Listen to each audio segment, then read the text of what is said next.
Capítulo 19. Os peregrinos tornam a falar com ignorância e veem nas suas palavras a linguagem de um cristão que só é no nome, conversação que depois tiveram a respeito de temporário.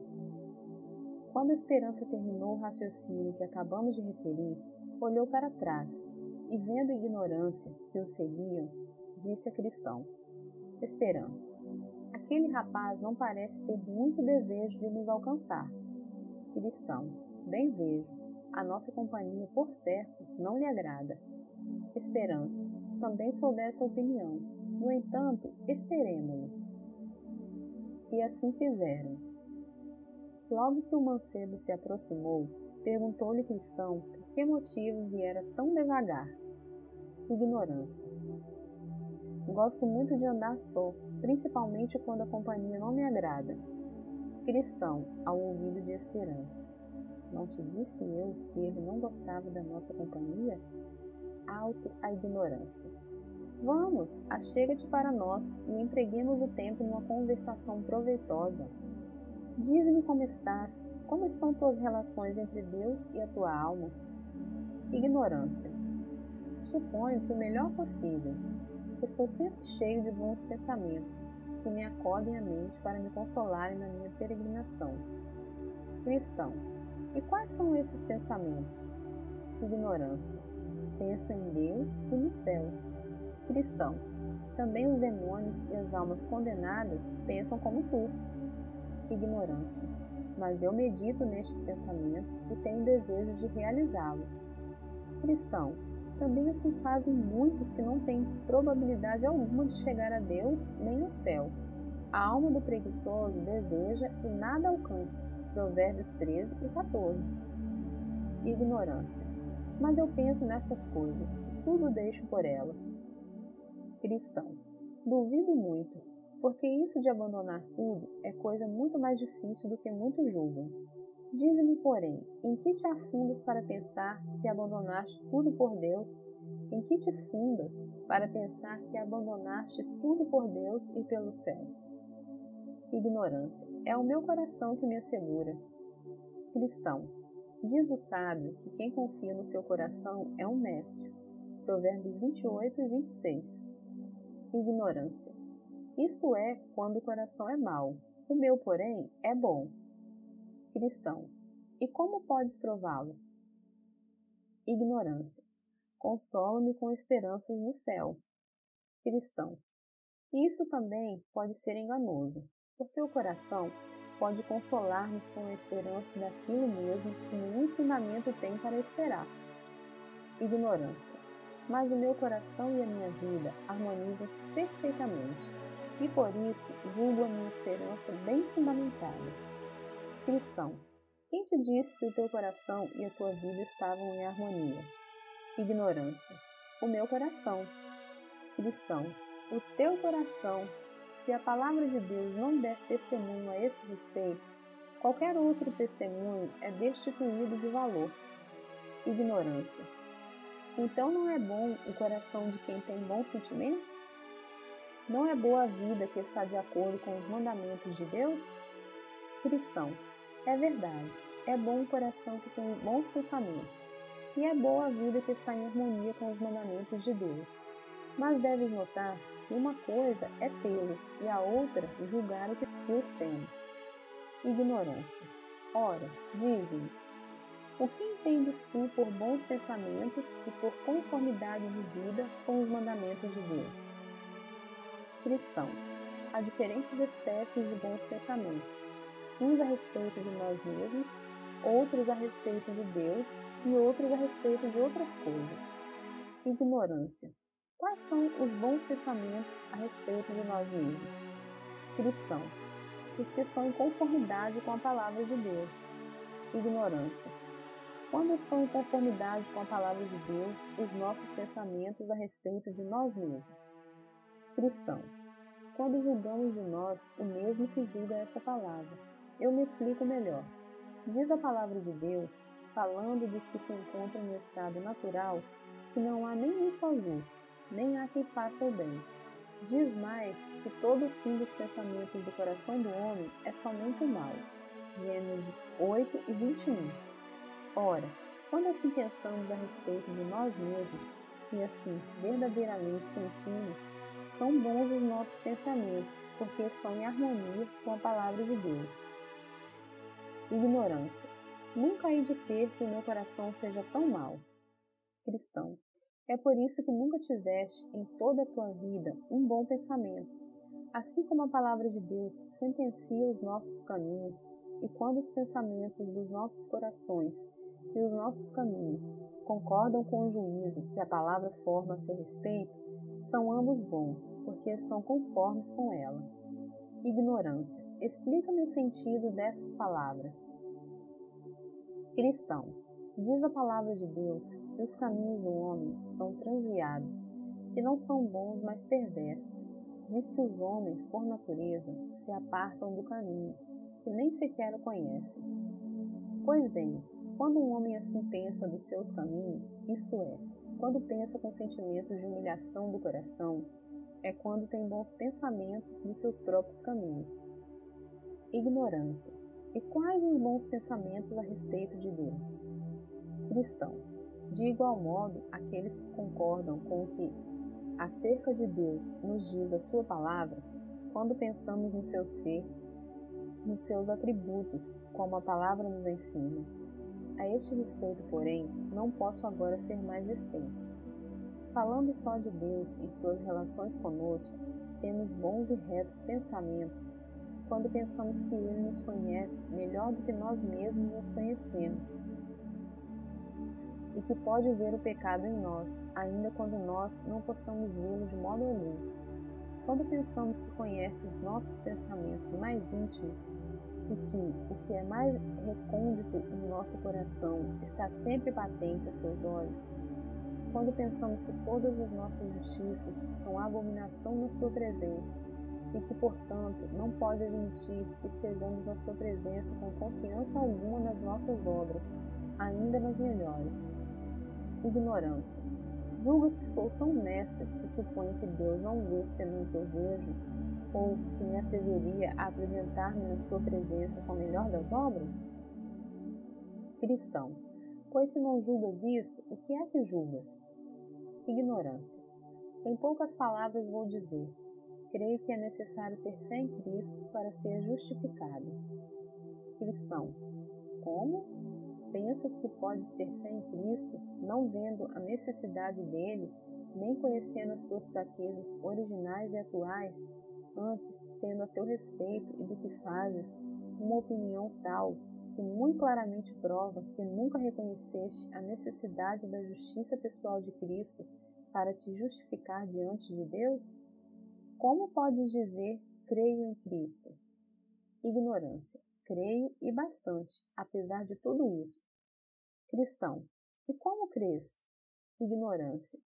Creio que Cristo morreu pelos pecadores e que serei justificado diante de Deus e ficarei livre da maldição se aceitar a minha obediência à sua lei.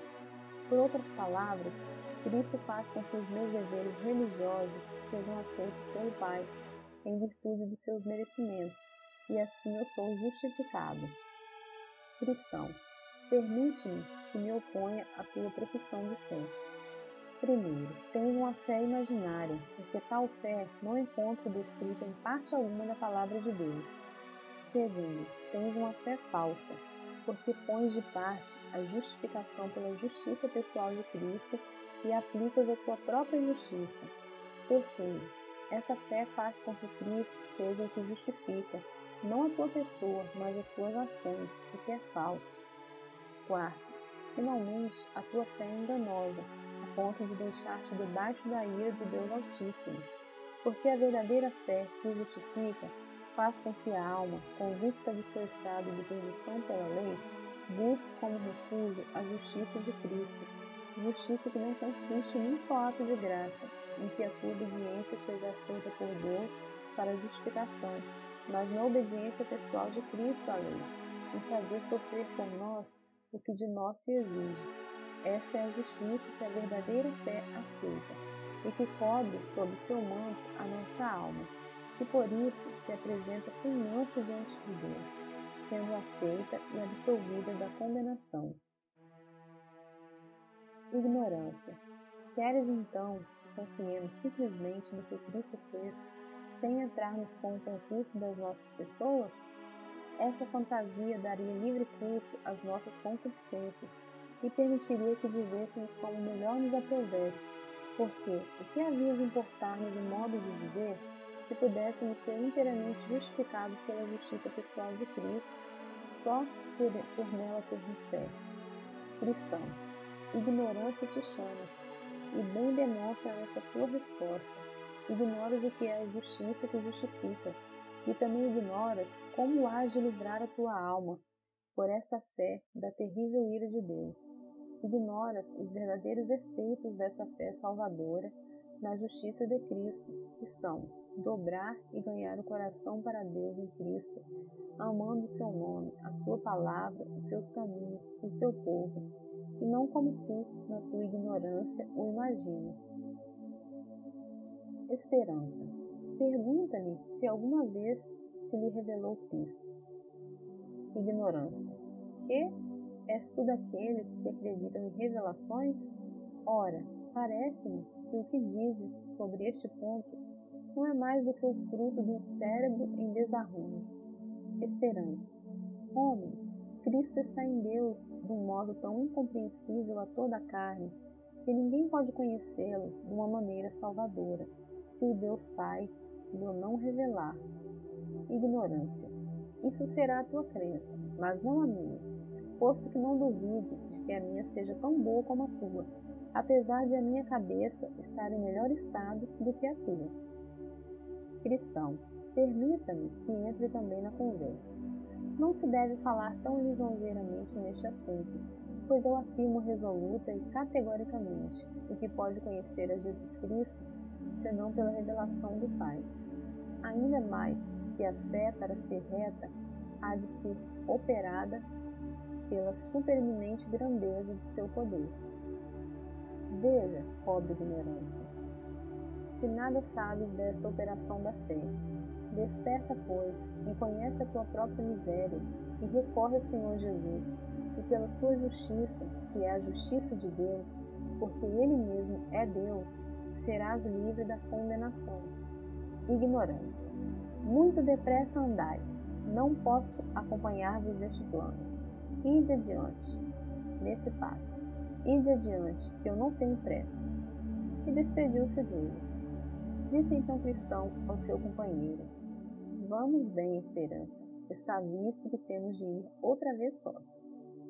Alargaram um passo, enquanto Ignorância o seguia cocheando, e ouviu-lhes o seguinte diálogo: Cristão, tenho dó desse pobre moço. Esperança. Infelizmente, há muitos na nossa cidade em idênticas circunstâncias. Famílias inteiras, ruas inteiras, e se há tantos na nossa cidade, onde estão, onde todos são peregrinos, o que será na terra onde ignorância nasceu? Cristão, bem verdadeira é a palavra, cerrou-lhes os olhos para que não vejam.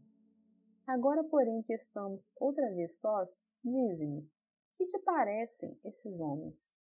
Crês que tenham alguma vez convicção do pecado e que temam, por conseguinte, o estado de perigo em que se encontram? Esperança. A essa pergunta, ninguém melhor do que tu saberá responder, pois és mais competente do que eu. Cristão. Sou da opinião que é possível que o sintam uma ou outra vez, mas, como são ignorantes por natureza, não compreendem que essa convicção lhes é proveitosa e buscam afogá-las por todos os modos, continuando a adular-se a si mesmos no caminho de seus próprios corações. Esperança. Com efeito, também creio, como tu, que o medo serve muito para bem dos homens e para os fazer ir diretos ao princípio da sua peregrinação. Cristão, não podemos duvidar de que é bom, porque assim diz a palavra. O temor de Deus é o princípio da sabedoria. Esperança. Como se poderá reconhecer o medo que é bom? Cristão. O medo bom reconhece-se por três coisas. 1. Pela sua origem, é causado pelas convicções salvadoras do pecado. 2. Impele a alma a acercar-se de Cristo para a salvação. 3.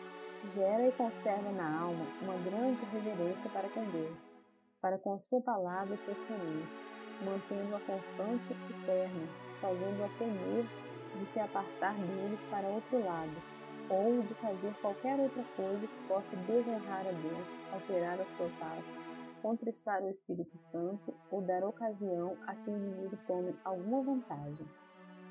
Esperança. Estou de acordo. Creio que disseste a verdade. Mas dize-me, ainda não saímos do terreno encantado? Cristão, vais aborrecido de nossa conversação? Esperança. Não, mas desejava saber onde estamos. Cristão, ainda nos falta perto de 1 légua para sairmos deste terreno. Mas voltando ao assunto, os ignorantes não conhecem que tais convicções que os atemorizam são para seu bem e por isso procuram afogá-las. Esperança. E como procuram fazê-lo? Cristão. Primeiro, creem que esses temores são obra do demônio, sendo na verdade de Deus, e por isso lhe resistem com a coisa que tende diretamente à sua ruína. 2. Pensam também que os tais temores tendem a prejudicar-lhes a fé, quando, desgraçados que são, nenhuma têm, e por isso endurecem contra eles os seus corações. 3. Supõem que não devem temer, e por isso, apesar de seus temores, tornam-se vãmente confiados. 4. Julgam que esses temores tendem a aviltar a sua própria santidade antiga e miserável, e por isso lhes resistem todas as forças. Esperança. Eu mesmo experimentei algumas dessas coisas, porque antes de me convencer, passei pelo que acabas de dizer. Cristão. Bem, deixemos por agora o nosso vizinho de ignorância e passemos a outra coisa proveitosa. Esperança. Da melhor boa vontade, propõe tu essa nova questão. Cristão. Conheceste na tua terra, haverá 10 anos, um tal temporário, que era nessa época um homem bastante fervoroso em religião? Esperança. Perfeitamente. Ainda não me esqueci. Ele morava em Sem Graça, aldeia que dista cerca de meia légua de honestidade, em uma casa junto a um tal de Retrocesso. Cristão. Isso mesmo. Eu vivia com ele debaixo do mesmo teto, pois esse temporário esteve uma vez muito bem encaminhado. Creio que nessa época tinha alguma convicção de seus pecados e do estipêndio que se lhes deve. Esperança. Lembro-me disso perfeitamente. A sua casa não distava mais do que 1 légua da minha, e muitas vezes veio ele ter comigo, banhado em lágrimas. Contristava-me e não perdi de todo as esperanças que nele fundava. Está, porém, nisto que nem todos os que clamam Senhor são cristãos. Cristão. Temporário disse-me uma vez que estava resolvido a fazer-se peregrino, como nós agora somos, mas travou o conhecimento com tal salvação própria e deixou a minha amizade desde então. Esperança. Já que falamos dele, investiguemos a razão da sua apostasia repentina e da de outros como este. Cristão. Essa investigação pode ser muito proveitosa. Agora, porém, é a tua vez de começar. Esperança. Na minha opinião, as razões são 4. Primeira, ainda que as consciências desses homens estejam acordadas, os seus corações não têm diferença alguma. Por isso, quando termina o poder do pecado, acaba também o motivo que os levou a tornarem-se religiosos e voltam naturalmente aos seus costumes antigos, assim como vemos o cão voltar ao seu vômito e a porca lavada a rolar-se na lama. Buscam avidamente o céu, só porque compreendem que temem os tormentos do inferno, mas logo que resfria ou enfraquece esta apreensão e este temor, também resfriam e enfraquecem os desejos que tinham do céu e da salvação, e por isso, passado o delito e o temor, acabam esses desejos e voltam aos antigos hábitos. Outra razão é de não serem temores de Deus, mas dos outros homens, e o temor do homem é um laço. de modo que, parecendo ávidos pelo céu, enquanto bramam em torno deles as chamas do inferno, logo que esse terror passa, acodam-lhes outros pensamentos, tais como é bom ser cauteloso e que não é muito prudente meter-se em aflições desnecessárias, voltando assim a fazer as pazes com o mundo. Terceiro, também sucede servir de tropeço a vergonha mal entendida, que costuma acompanhar a religião. São orgulhosos e altivos, e a religião é vil e desprezível aos seus olhos. E por isso, uma vez perdido o sentimento de infortúnio e da ira vindoura, voltam ao antigo modo de viver. Quarto, aflige-os muito a ideia do pecado, e pensam nele com terror. Não gostam de contemplar as suas misérias, pois, ainda que a primeira consideração os levasse a se refugiarem onde se refugiam os justos e onde estivessem seguros, como atribuem esses pensamentos ao pecado e ao terror, uma vez que se tornaram insensíveis às suas convicções e ao temor da ira de Deus, endurecem voluntariamente os seus corações e escolhem precisamente os caminhos que mais contribuem para este engrandecimento. Cristão, creio que falas com bastante acerto, porque a causa principal é a falta de uma mudança no seu coração e na sua vontade, pelo que se assemelham ao acusado, que, quando está na presença do juiz, treme e parece arrepender-se do íntimo do coração, quando a única causa que o move é o temor do patíbulo, e não o horror do crime cometido.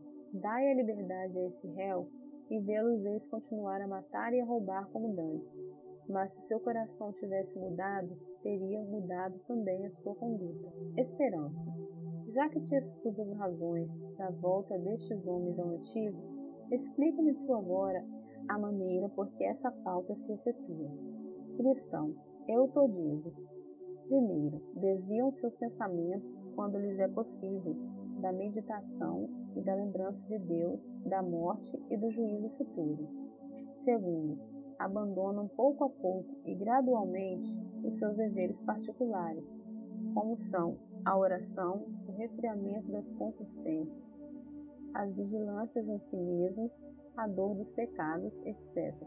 Terceiro, vão esfriando no cumprimento dos deveres públicos, como a leitura e pregação da palavra, o trato com outros cristãos, etc.